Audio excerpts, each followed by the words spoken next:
Mm,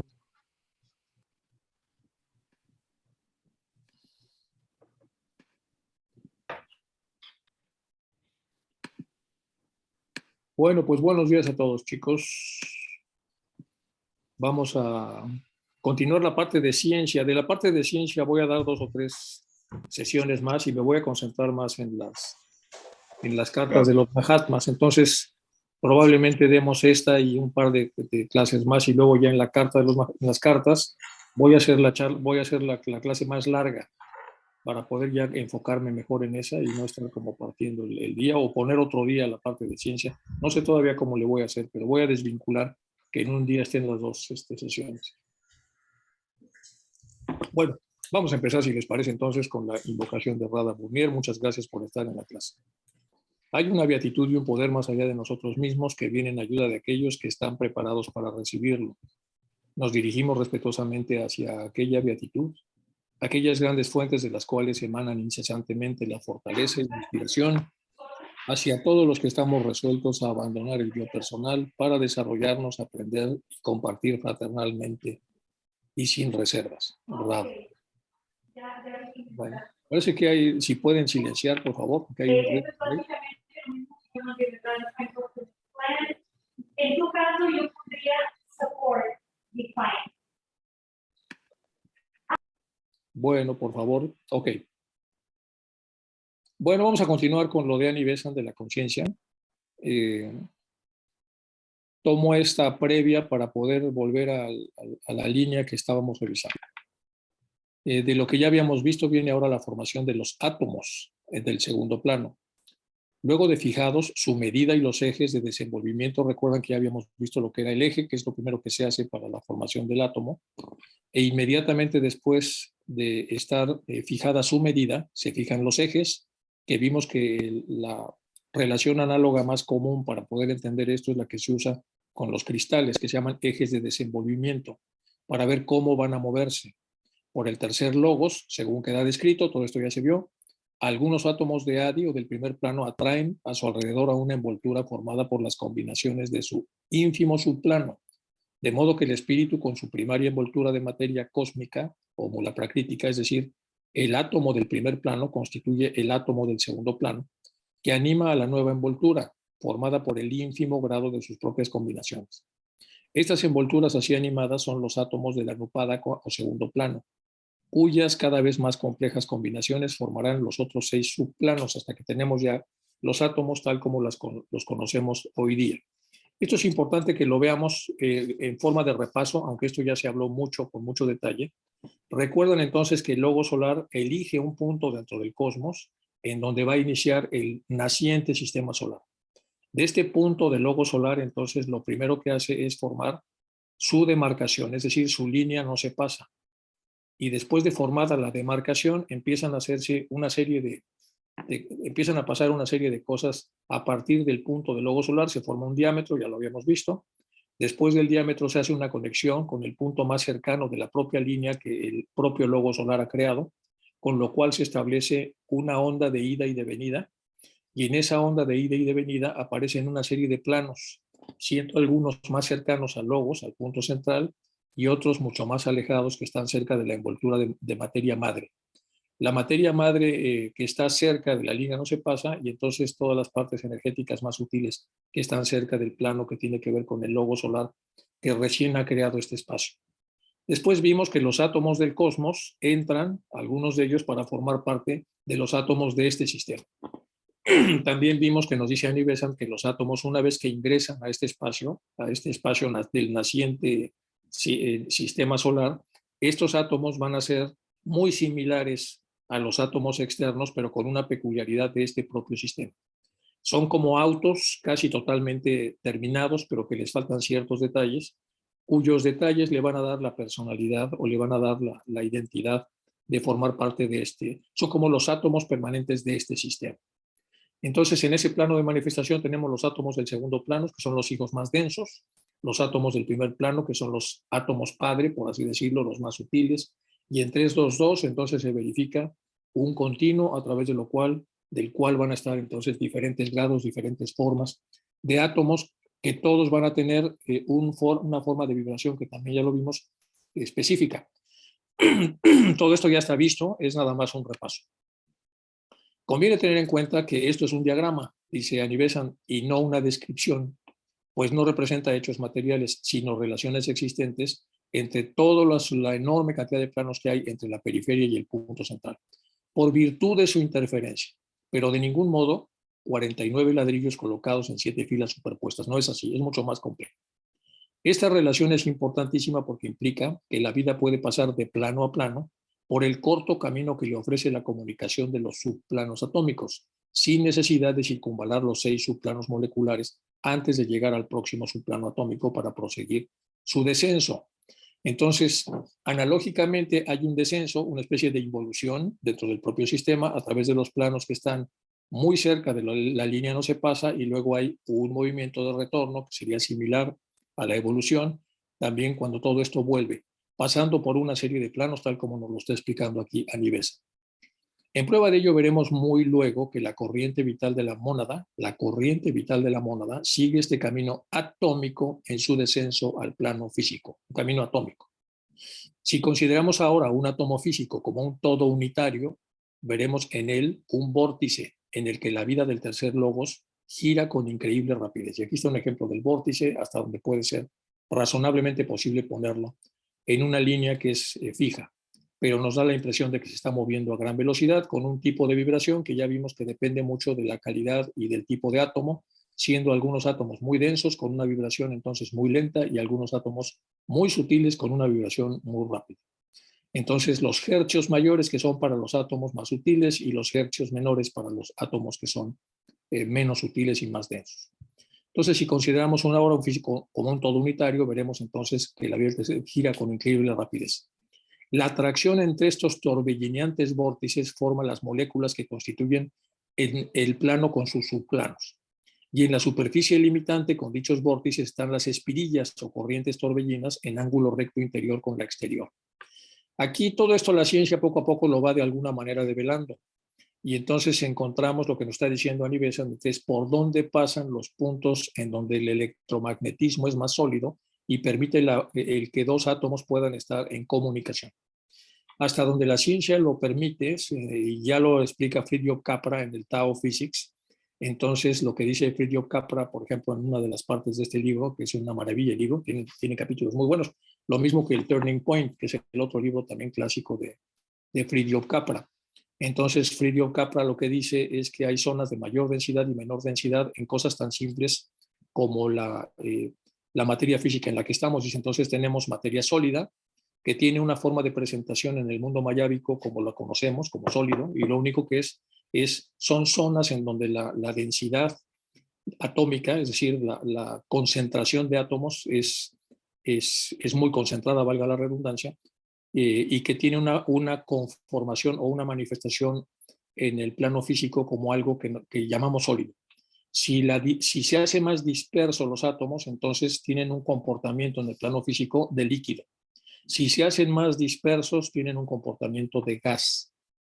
Y lo primero que vemos es que no podemos atravesar una pared sólida. Sí podemos atravesar de alguna manera y con cierta dificultad, o podemos movernos en una mayor dispersión, como sería el líquido, con mucho mayor facilidad en el gas. Y entonces con esto tenemos ya los enlaces entre diferentes átomos, siendo el enlace clásico y normal que nos está diciendo aquí tanto las espirillas como en este movimiento incesante, los enlaces covalentes. Pero luego tenemos de los enlaces covalentes los enlaces de doble ligadura, los enlaces de alta energía, y luego tenemos las fuerzas de Van der Waals y otro tipo de relaciones que no corresponden a los enlaces covalentes, pero que evidentemente existen porque mantienen la equidistancia de los átomos en una superficie determinada. Y luego tenemos, aparte de las fuerzas de Van der Waals, los enlaces todavía mucho más dispersos que se llaman enlaces disulfuro magnesio, y otros que todavía no conocemos, en donde cuando tenemos un espacio increíblemente abierto, de todos modos los átomos empiezan a conformarse con ciertas equidistancias. Algo muy similar a lo que en química se llama el fenómeno de dilución, sin que sepamos exactamente cuáles son los enlaces que permiten que todo esto tenga una configuración perfecta. Bueno, todo nos lo está comentando aquí Annie Besant respecto a las cosas que es necesario saber. como en el caso de las espirillas y como en el caso de los vórtices. La atracción entre estos torbellineantes vórtices forma las moléculas, que constituyen, como sabemos, una congregación de más de 2 átomos, ya es una molécula, que constituye el plano con sus subplanos, y en la superficie limitante de dichos vórtices están las espirillas o corrientes torbellinas del ángulo recto, de interior a lo exterior. Estas corrientes torbellinas derivan la vida de la mónada, no la del tercer logos, y todavía no existen en la primera etapa que estamos considerando, pues aparecerán una tras otra y se desenvolverán con plena actividad en el curso de la evolución. Por regla general, una de cada ronda hasta que en la cuarta complete sus rudimentos por acción del segundo logos. Algo muy interesante en los libros de Oparin, que tiene que ver con Oparin, como saben ustedes, era un gran recolector de los trozos de aerolitos que caían en la Tierra, es que él había descubierto que en los aerolitos había, las moléculas más grandes que habían eran aminoácidos, eran similares a los aminoácidos terrestres, con la idea de que de los 20 aminoácidos que existen, pues prácticamente todos se supone existen también en las partes interestelares, es decir, fuera del sistema solar. Entonces, si existen aminoácidos, quiere decir que en algún momento dado también podrían existir proteínas, debido a que una proteína es una superposición por lo menos de 2 o más aminoácidos. Entonces, y las proteínas tienen diferente grado de complejidad, siendo las más simples se llaman proteínas primarias, secundarias, terciarias, cuaternarias. Cuando son muy, muy grandes y de 2 o más cadenas, se llaman globinas, y las enormes, enormes se llaman globulinas. Entonces, nosotros vamos de menor complejidad a mayor complejidad, muy parecido a lo que pasa con los diferentes planos que estamos observando, por lo menos en la parte de las reacciones químicas. Esto es muy interesante. Otro tema interesante de las reacciones químicas es que esta separación y conjunción que existe entre estos enlaces torbellínicos están metidos en una serie de reacciones químicas que todos conocemos. Por ejemplo, el ciclo de Krebs, que también se llama glicólisis anaerobia o fermentación alcohólica, es un ciclo que tiene por objeto el que el cuerpo pueda guardar energía, y lo guarda a través de un compuesto que se llama adenosín trifosfato, que se llama ATP. Tiene 3 enlaces de alta energía del fósforo. Cuando se pierde uno de esos enlaces, se libera energía y utilizamos la energía para las funciones celulares o para las funciones corporales. Cuando queremos guardar energía, entonces lo que hacemos es agregar otro fósforo a un ADP, que es un adenosín difosfato, es decir, con 2 fósforos, y volvemos a recuperar nuestro ATP. Si no tenemos recuperación de ATP, entonces pasa a ADP, que es adenosín difosfato, y si seguimos usando energía, a AMP, es decir, adenosín monofosfato. Entonces es una adenosina con un pentano, y después del pentano vienen en línea recta prácticamente los tres fósforos asociados a oxígeno con su enlace de alta energía. Pero para que podamos guardar o no guardar esto, tenemos que usar energía, y después de usar energía agregamos energía, y al final del ciclo de Krebs hemos ganado energía, es decir, tenemos más ATPs que los que usamos. Luego tenemos algunos otros ciclos muy interesantes, que lo único que nos indican es que el movimiento que existe desde el punto de vista químico en las células y fuera de las células, de alguna manera lo sabemos dentro de la química y la bioquímica, pero lo que no sabíamos son los detalles que aquí nos está poniendo Annie Besant en 1906, es decir, nos está diciendo desde dónde, cómo, de qué forma y a través de qué tipo de corriente se dan entonces los prolegómenos anteriores a que esto pueda de alguna manera manifestarse. Bueno, es lo que podíamos ver, también ya lo hemos visto todo esto, simplemente es un repaso. Los átomos de los planos superiores están formados con arreglo al mismo proceso general en cuanto al vórtice central de logos y sus comentes internas, pero por ahora desconocemos en absoluto más pormenores, dice Annie Besant. Muchos ejercicios de yoga tienen por objeto apresurar la evolución de los átomos mediante el estímulo que reciben de la vivificante acción de las espirillas de la mónada, añadiendo los vórtices centrales de los logos, las vitales corrientes de la mónada, que intensifican más y más la calidad de la nota de la vida. ¿Por qué de la nota de la vida? Porque ya habíamos visto que esto obedece muy similarmente a lo que son las notas musicales, en donde las notas con tonalidades gruesas tienen hercios mucho más bajos, y las notas mucho más altas tienen hercios mucho más rápidos, con una frecuencia mucho mayor. Podemos comparar el vórtice céntrico a una nota fundamental y las torbellinas corrientes circundantes a los sostenidos, que intensifican la nota. Es decir, una nota a través de su sostenido, se acuerdan ustedes que lo habíamos visto a través de la explicación que nos dio Félix, que tenemos entonces 9 comas, entonces el sostenido estaría 4 o 5 comas por arriba del tono normal, por lo tanto es el mismo tono pero en sostenido. Y entonces por eso está usando este ejemplo aquí a nivel. Podemos comparar el vórtice céntrico a la nota fundamental, ese es el vórtice, y los torbellinos que están arriba circundantes y que están sostenidos serían como el sostenido de la nota. De esta suerte se añaden siempre nuevas energías y bellezas al séptuple o a la séptuple cuerda de la vida. Todo esto repaso, y aquí ya continuamos con lo que no habíamos visto, me parece que nos habíamos quedado aquí. La conciencia es la única realidad en el más amplio significado de esta tan usada frase. Bueno, conciencia. Entonces, después de hacer todo este recorrido, Anibeso nos empieza a meter ya en lo que es la conciencia. Es la única realidad en el más amplio significado de esta tan usada frase, nos dice, de donde se sigue que toda realidad dimana de la conciencia que entraña lo potencial y lo actual, y se llama conciencia absoluta. Entonces, se ha usado mucho la frase, a través de esa frase nosotros conocemos la realidad, y de donde se deduce que toda realidad dimana de la conciencia, que entraña tanto lo que puede llegar a ser y lo que ya está siendo. Es el todo, lo eterno, lo infinito, también la conciencia. Esa sería la conciencia absoluta. Lo inmutable. La conciencia de todas las cosas existentes en el tiempo y en el espacio es la conciencia universal. Entonces vamos primero con la conciencia absoluta. Es el todo, lo eterno, lo infinito, lo inmutable. Conciencia absoluta. También hay la conciencia de todas las cosas existentes en el tiempo y en el espacio. Es decir, ya estamos un escalón abajo. Esa es la conciencia universal. El uno, llamada por los hinduistas Saguna Brahman, el Prayatagma, para los cristianos Dios, para los parsis Ormuz, para los musulmanes Alá. La conciencia contraída a determinado tiempo corto o largo y a determinado espacio dilatado o reducido es la conciencia individual de un ser en concreto. Vamos a repetir esto. Esta es la conciencia entonces hasta arriba, y ahora vamos a la conciencia individual. En la contracción máxima de esto, que es muy grande, que sería la conciencia individualizada, la conciencia contraída en determinado tiempo, corto o largo, y a determinado espacio, dilatado o reducido, es la conciencia individual de un ser concreto. Es decir, nosotros tenemos una micra de esta enorme conciencia y que está limitada a lo que vivimos o a lo que la empleamos dentro de un plano físico de tiempo y espacio determinados en función de lo que estemos nosotros tratando de realizar en un momento dado. Así, la porción del pensamiento universal que una conciencia separada pueda asimilarse completamente y en que pueda influir en su propia realidad y la reconozca existente en sí mismo será su universo particular, personal, una gota de este gran océano, una gota activa, viva, que tiene sus propios planos, que tiene sus propios límites y en donde pasan ciertas cosas que se agregarán a la experiencia global del propio océano, pero también a la experiencia individual de aquel que la está produciendo. A cada universo le infunde su Señor una parte de su indestructible realidad, aunque el universo queda limitado y dirigido por el pensamiento de su superior, es decir, de la parte superior, el Señor del universo.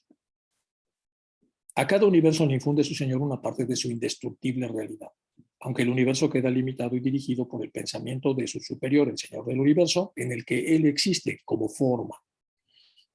Así, los seres humanos existentes en nuestro sistema solar están rodeados de innumerables formas mentales del Señor Ishvara, o gobernador del sistema. Vamos a leerlo otra vez porque nos está tratando de enseñar aquí que hay un pensamiento inmanifestado, total, absoluto.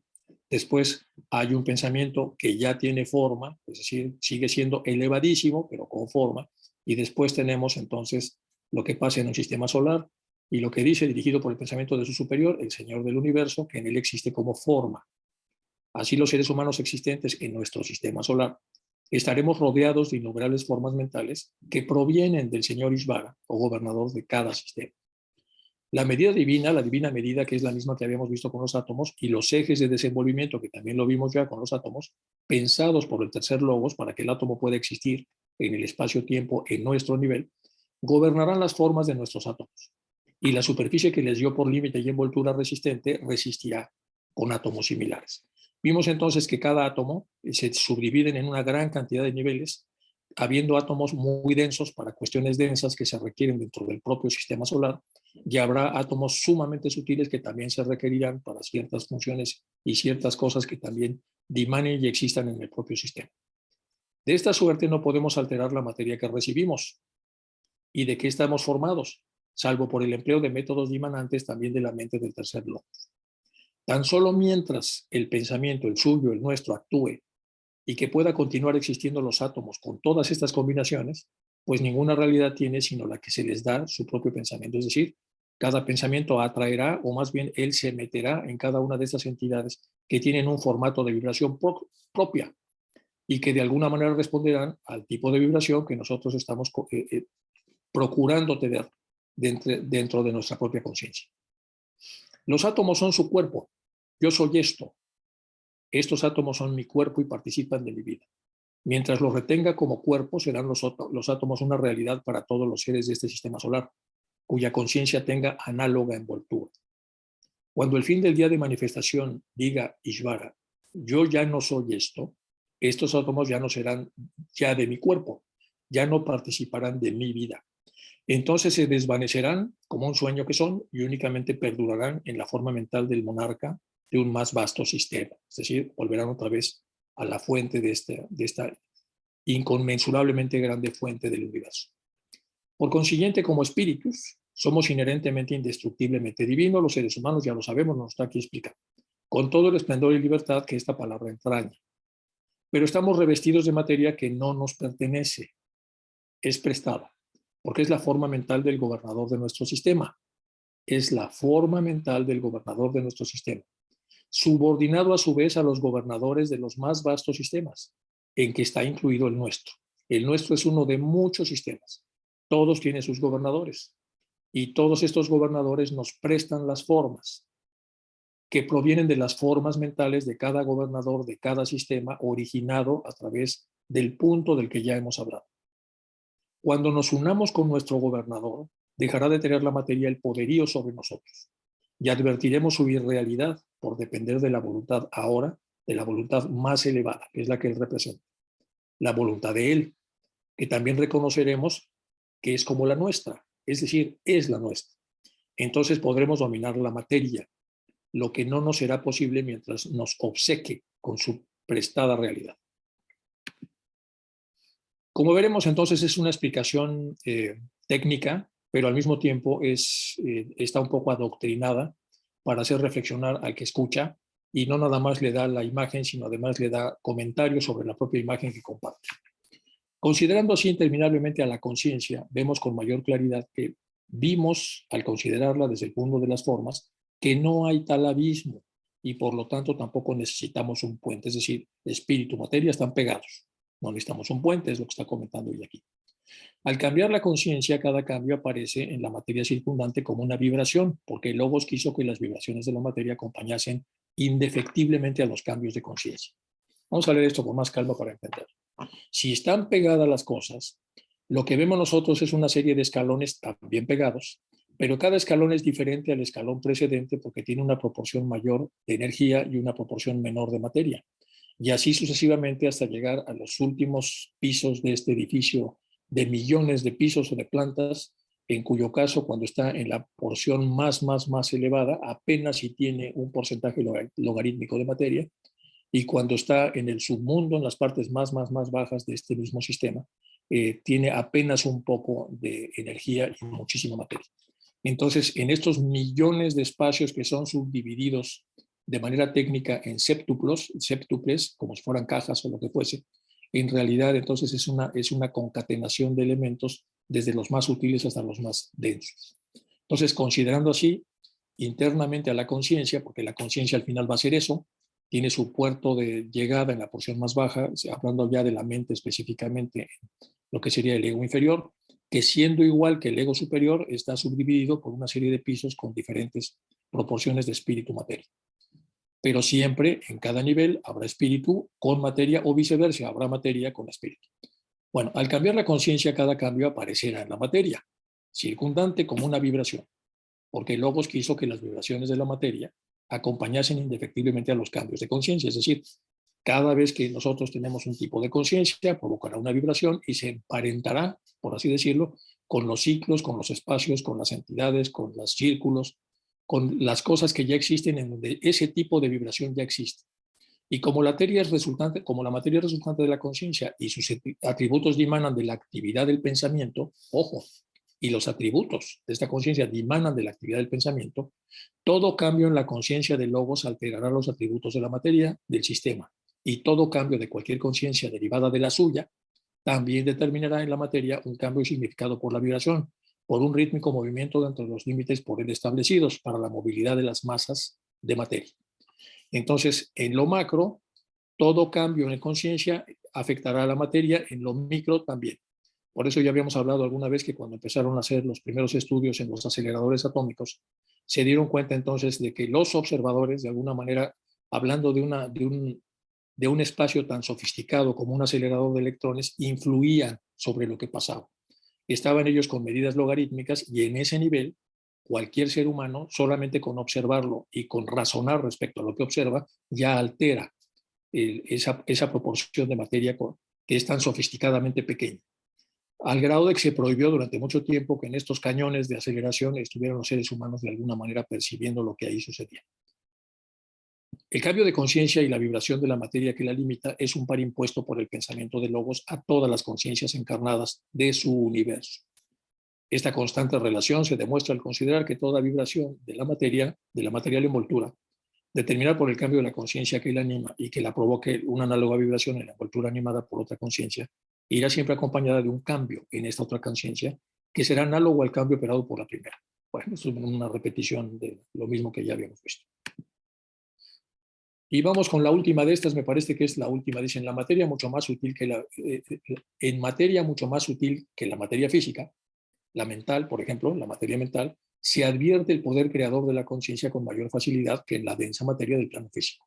Aquí nos está hablando entonces ya de los planos de materia, el plano físico, el plano astral, el plano mental. Entonces, repetimos, en materia mucho más sutil que la física, que es, por ejemplo, la mental, se advierte el poder creador de la conciencia con mayor facilidad que en la densa materia del plano físico. La materia es más densa o más sutil, ya lo vimos, y cambia de combinaciones y formas según los pensamientos de la propia conciencia actuante en su interior.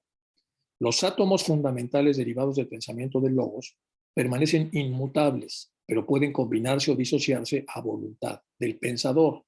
Estas experiencias abren a la mente al metafísico, concepto de materia, y la capacitan para percatarse de su ficticia realidad y positiva nadencia. Esto es muy interesante. Estas experiencias, lo que pasa entonces, como la capacidad que tiene el pensamiento de alterar a la materia, abren a la mente de un metafísico al metafísico concepto de la materia, es decir, que la materia tiene su parte que va más allá de lo físico, y la capacitan para percatarse de su ficticia realidad, es decir, la realidad mayábica, y su positiva nadencia.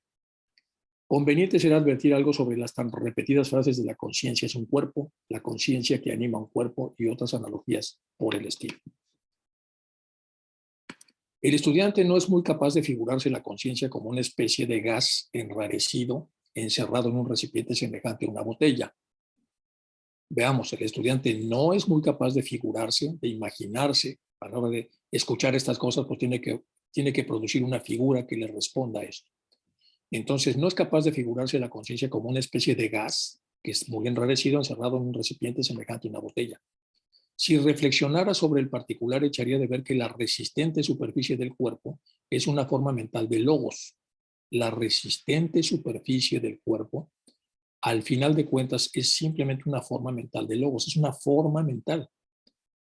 Es algo mental que se le ha dado forma itinerante en esta realidad que se prende y se apaga millones de veces por segundo que llamamos Maya, pero que viene esa forma de logos y que está allí porque está el pensamiento.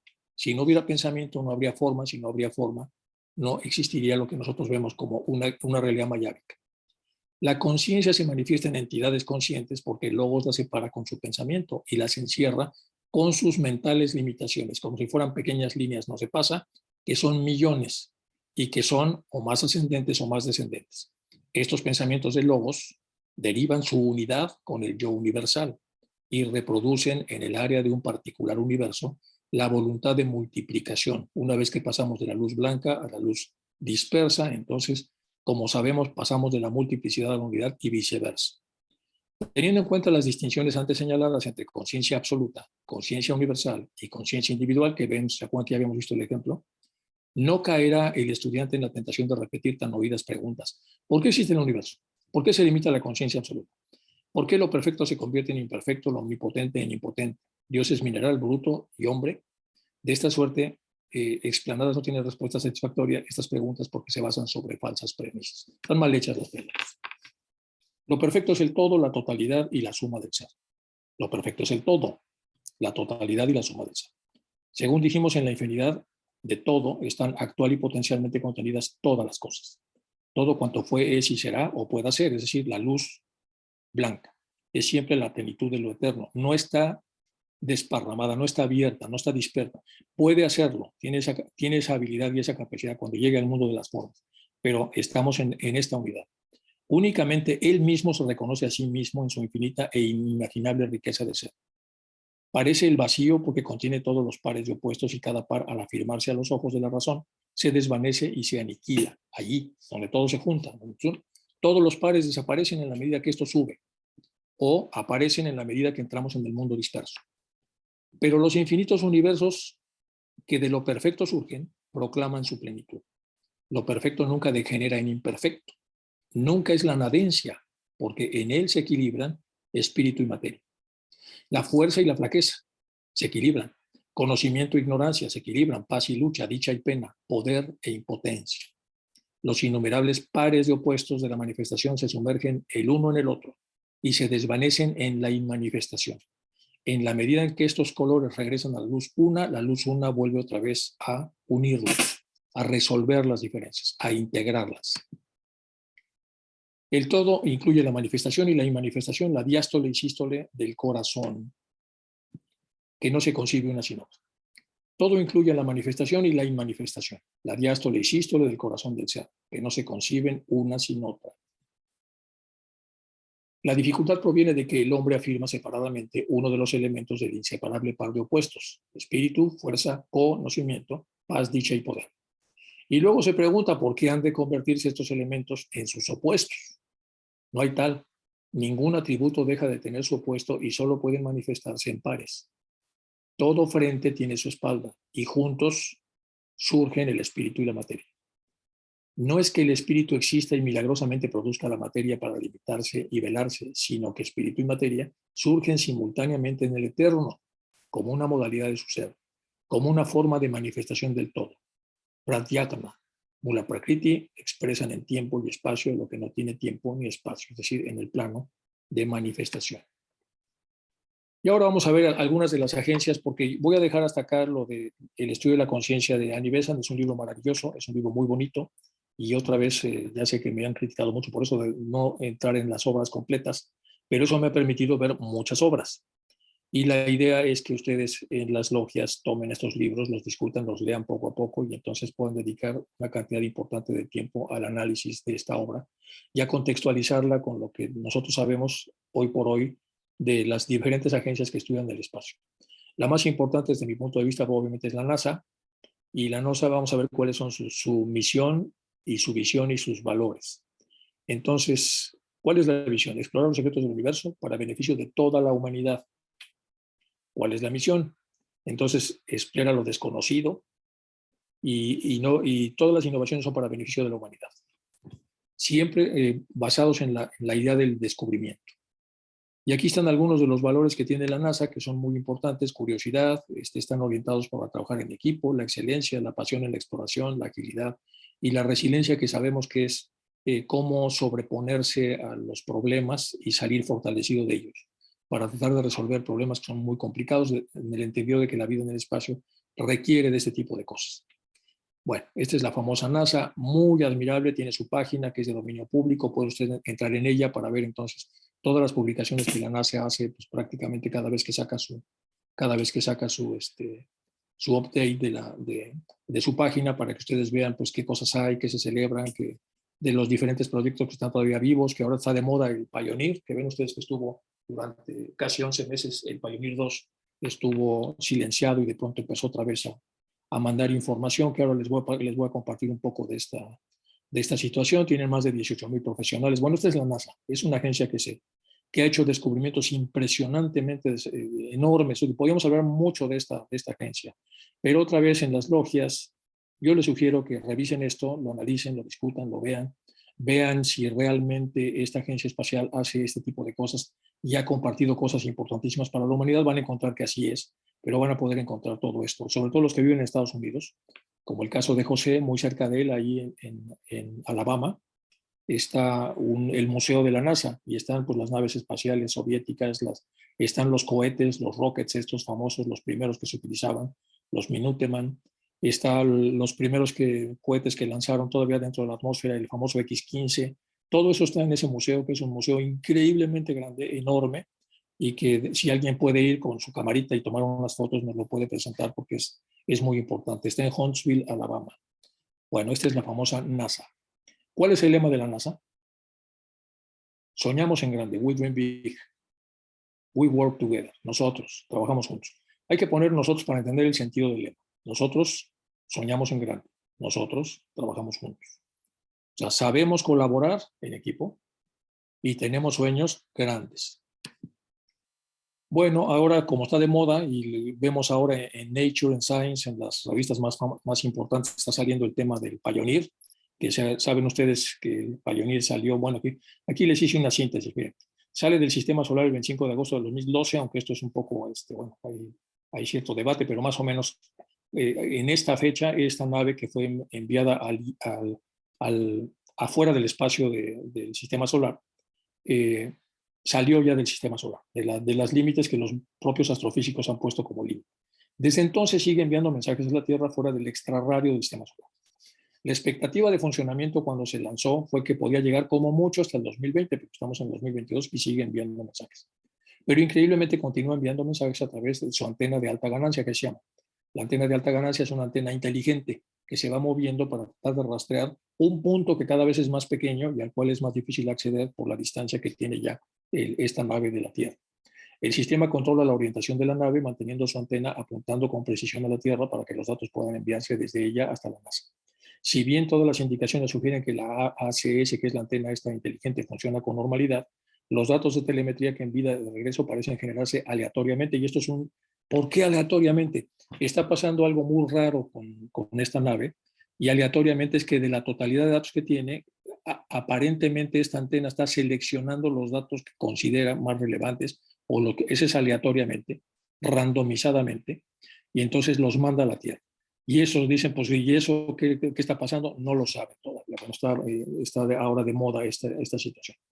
Entonces envía la telemetría aleatoriamente y no refleja ningún estado posible en el que podría estar ese sistema, porque no fue programado de esta forma. Es una foto muy bonita de la nave. ¿Se acuerdan que ahí viene pues, la música de los Beatles, la famosa inscripción de que somos hombres y mujeres, nuestro punto en la Vía Láctea, etcétera? Es algo así como para dar a conocer a otras. Bueno, así fue como se disparó esta nave hace más de 40 años. Era con la idea de dejar constancia de lo que somos, a pesar de que muchos de ellos no beben, por lo menos no explícitamente de teosofía. Bueno, la idea era enviar una nave así. Y aquí están pues los diferentes límites del propio sistema solar y para poder imaginar más o menos por dónde anda la nave, más o menos por acá. Lo primero que ha encontrado la nave cuando ha salido del espacio es que hay un zumbido, hay un ruido, en una frecuencia muy baja de apenas 3 kHz. Este zumbido es una evidencia de plasma en el espacio. Los zumbidos normalmente corresponden, bueno, aquí viene, les puse una síntesis. El plasma es materia que está tan caliente que los electrones han sido despojados de sus átomos, han sido separados, lo que resulta de un gas ionizado. El plasma en realidad es lo más común y podemos encontrarlo tanto en la Tierra como cerca de nosotros en el espacio, pero sobre todo cerca del Sol. Lo curioso ahora es que se suponía que esto solo podía pasar en las proximidades de una estrella, pero ahora, estando tan lejos de la influencia de esta estrella, sorprende entonces a los científicos que exista entonces esta situación de plasma. Entonces, lo curioso ahora es donde se ha encontrado en la mitad de la nada, es decir, ya en el espacio interestelar sigue habiendo un plasma, por lo tanto, entonces quiere decir que no es el efecto directo de la propia estrella el que se produzca este efecto de plasma. Bueno, y muchas otras cosas que pues, ustedes pueden encontrar ahí en la NASA. Ahora vamos con la Agencia Espacial Europea, es el otro intento que ha hecho para tratar de tener ideas del cosmos. Se llama ESA, Organización Intergubernamental. Es muy interesante porque en Europa todo es interesante, hay una formación entre todos, una colaboración entre todos los países para ayudarse. Fue creada en el 75 con la misión de coordinar el desarrollo de la capacidad espacial europea y de garantizar que la inversión del sector espacial se traduzca en beneficios para los ciudadanos de Europa y del mundo en general. Bueno, pues es es una declaración típicamente europea. La ESA desarrolla lanzadores, satélites, infraestructura, ya sabemos que lanza sus cohetes desde la Guyana francesa, etc. Bueno, la Agencia Espacial Europea lanza satélites para la observación de la Tierra, para navegación, para telecomunicaciones y astronomía. Le costó trabajo que funcionaran bien sus primeros despegues, pero en la actualidad se ha perfeccionado bastante y entonces ha enviado en combinación con la NASA varias sondas para diferentes cosas a diferentes partes del universo. Es decir, hay una serie de proyectos que hacen los astrónomos, astrofísicos y en general los ingenieros que tienen que ver con estas telecomunicaciones para poder hacer investigaciones que requieren entonces que puedan desplazarse a través de esos cohetes y que puedan integrarse a los diferentes sistemas que van en ellos. Bueno, esta es la agencia europea. Aquí está la rusa. Después de la destrucción de la Unión Soviética, se concentró en una que se llama Roscosmos. Este es el edificio Roscosmos porque sigue siendo, pues, al estilo soviético, un sistema demasiado regulado por los burócratas. Por lo tanto, requiere un edificio enorme de toda la burocracia que se hace en Roscosmos. Esta es la nave clásica, la típica de los rusos, de la Soyuz, que es una belleza. Está ahí en el Museo de Huntsville, si la quieren ver, si quieren ir a verlo, o si le pedimos a alguien que se acerque para que nos tome fotos. Es una belleza. Por dentro ya no es tan bella porque se ve bastante incómoda y todos los aparatos son como muy toscos. Es mucho más sofisticada el sistema Apolo, pero en general es una belleza. Entonces, el Roscosmos se encuentra en Moscú, que es esto, mientras que el centro espacial principal de control de misiones se encuentra en la cercanía ciudad de Korolev. Bueno, esta es la agencia soviética. La China se estableció como una institución gubernamental para desarrollar y cumplir las debidas obligaciones internacionales de China, con la aprobación de la 8ª Asamblea Popular del Partido Nacional Comunista. Posteriormente, la 9ª Asamblea, otra vez del Partido Popular, se asignó a esta una estructura interna para la Comisión de Ciencia mezclada con la tecnología e industria para la defensa nacional, es decir, el ejército. Y esos son los típicos cohetes chinos que vienen así, y estos son los típicas cápsulas. Tienen su propia estación espacial, como ya sabemos, tienen su propio sistema general, o sea, no están en la estación internacional, sino que tienen su propia estación y tienen mayoritariamente fines de telecomunicaciones y militares. Bueno, todo esto es lo que hay en el mundo. Y como teósofos, como las personas que vemos estas cosas, tenemos que aprender a distinguir. Métanse a estas páginas, vean lo que hacen estas agencias y entonces démonos cuenta si podemos en un momento determinado participar o hablar o ayudar a que muchas de estas agencias, sobre todo las más importantes, las que trabajan mejor por la humanidad, persistan, pues es necesario entonces que lo conozcamos. Al final de cuentas, el factor más importante que está relacionado con la ciencia es la curiosidad, que se define como necesidad de saber. Y aquí hay algunas frases clásicas, este es de Nabokov, se acuerdan ustedes, el premio Nobel que se nacionalizó americano, pero que es ruso. Aquí está Madame Curie y aquí está Einstein, desarrolla tu curiosidad. No tengo talentos especiales, decía Einstein, pero sí soy profundamente curioso. Entonces, él achacaba sus descubrimientos a la curiosidad, lo cual le permitió también estar en contacto con el conocimiento ocultista, gracias a que era curioso. Un científico, cuando no es suficientemente curioso, se atrinchera y entonces va solamente sobre la beta que ya se creó. Es decir, es un seguidor de una persona muy desarrollada y entonces va sobre lo que ya se escribió y toda su vida va a seguir transitando en esa ruta. Pero Einstein dice, no, ser curiosos. Ubica tu curiosidad y dirígela bien, nos dice Madame Curie. Ten menos curiosidad por la gente, o sea, por lo que no te compete, y más curiosidad por las ideas. Verifícalas. Ponlas sobre la mesa. Analízalas. Descarta lo que no te sirva y toma lo que te guste o lo que responda a lo que quieres.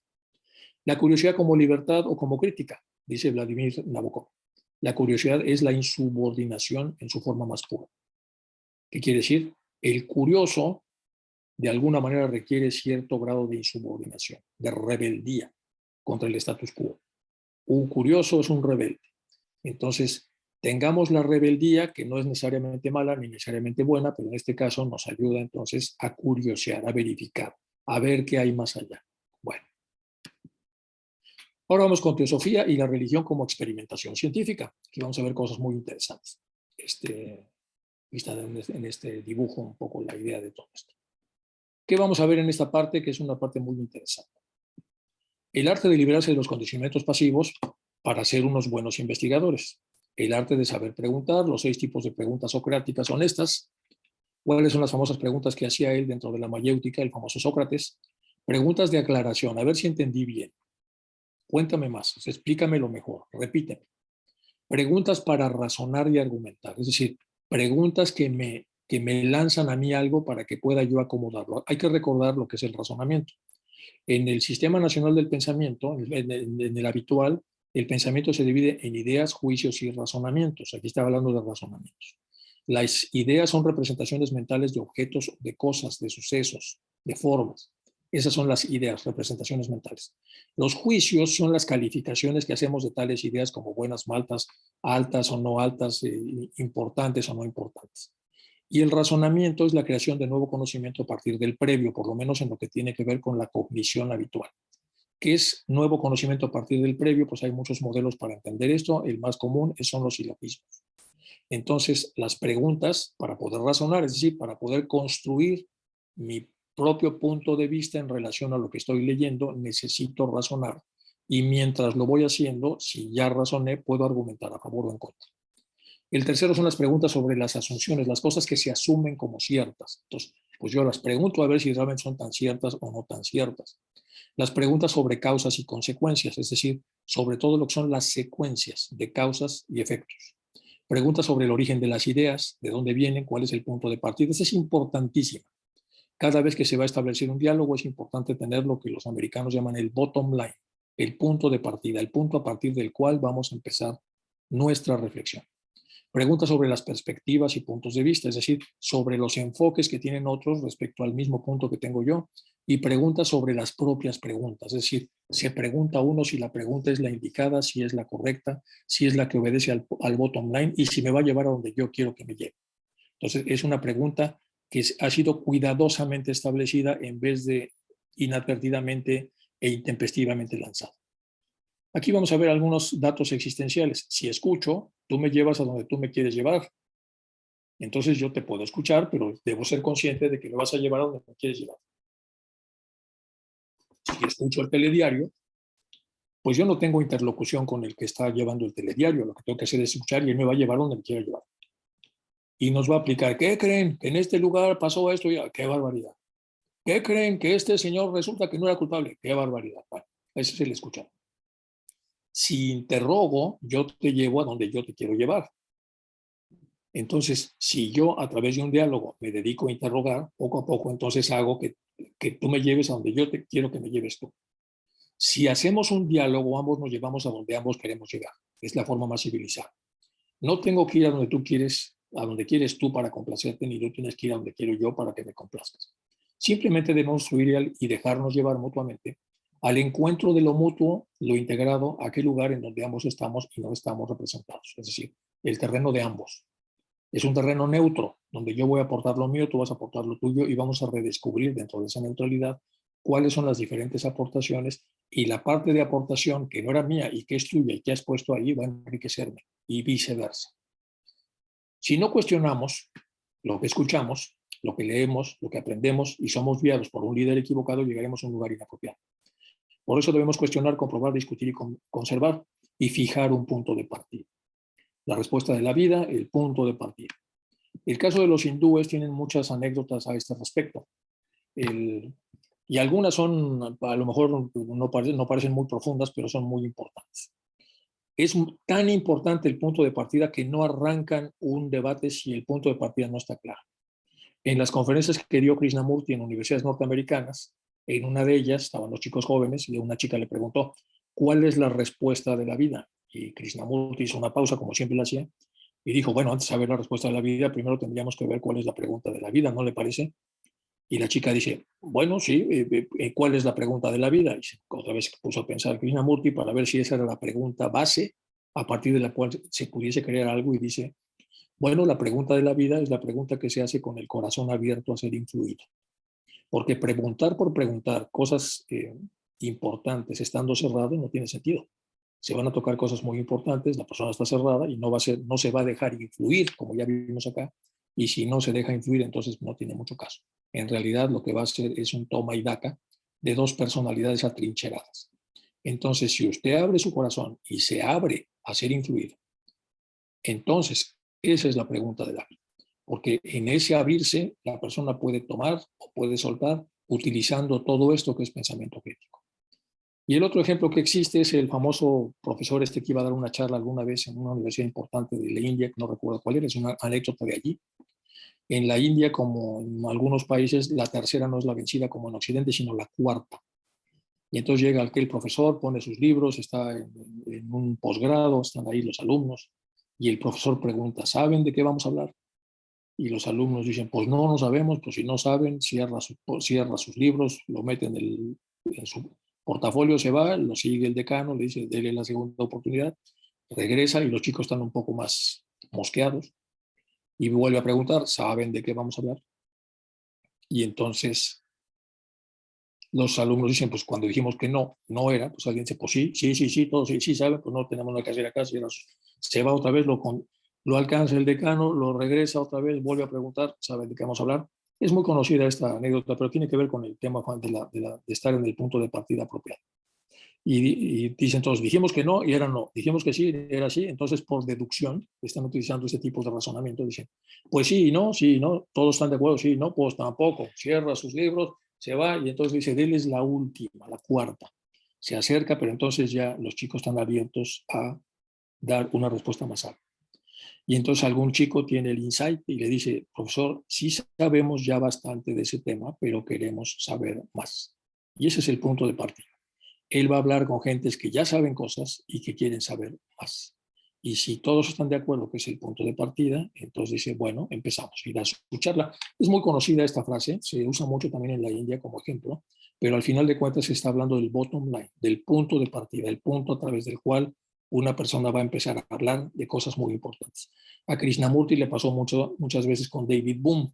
En las primeras entrevistas que David Bohm y él se ponían de acuerdo sobre qué iban a hablar, entonces, alguna vez David Bohm dijo, ¿qué le parece si hablamos sobre lo infinito del conocimiento?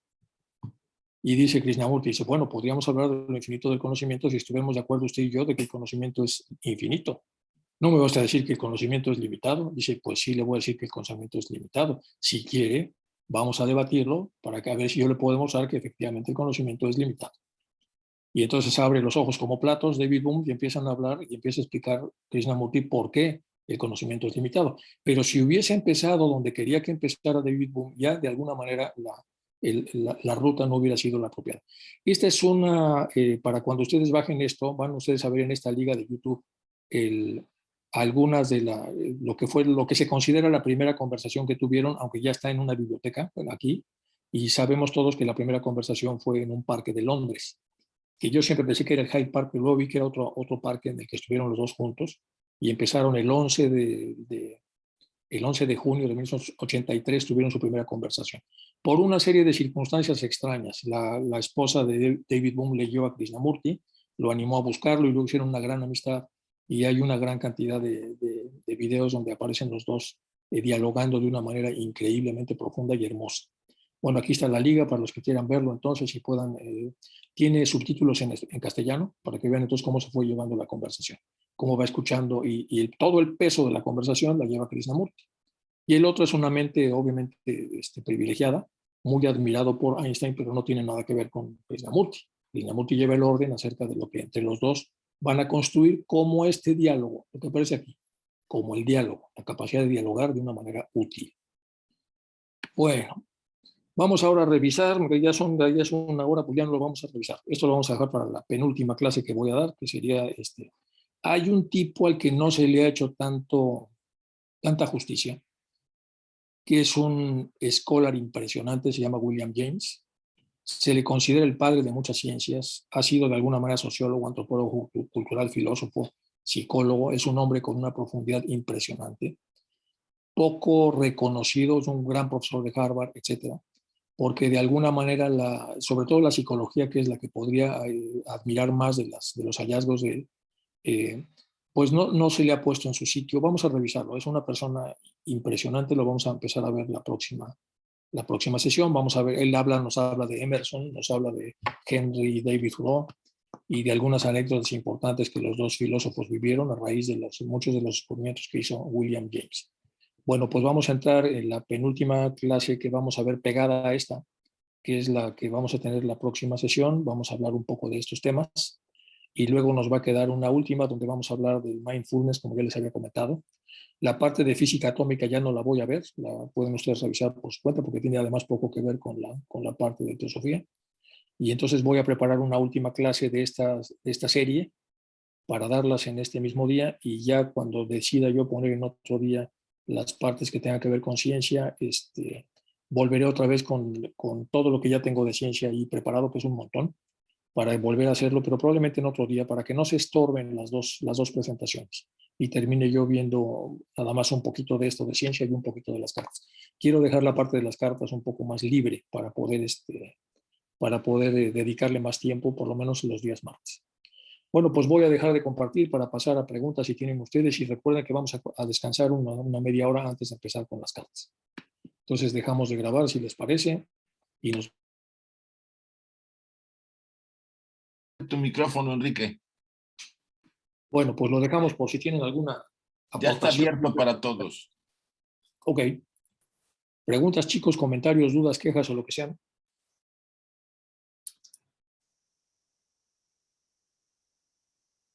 Se cerró tu micrófono otra vez, Enrique. Luis Tejeda, Félix y Ángela. Luis. Gracias, Enrique, por todo. En tus primeras láminas hablas que el yoga, digamos,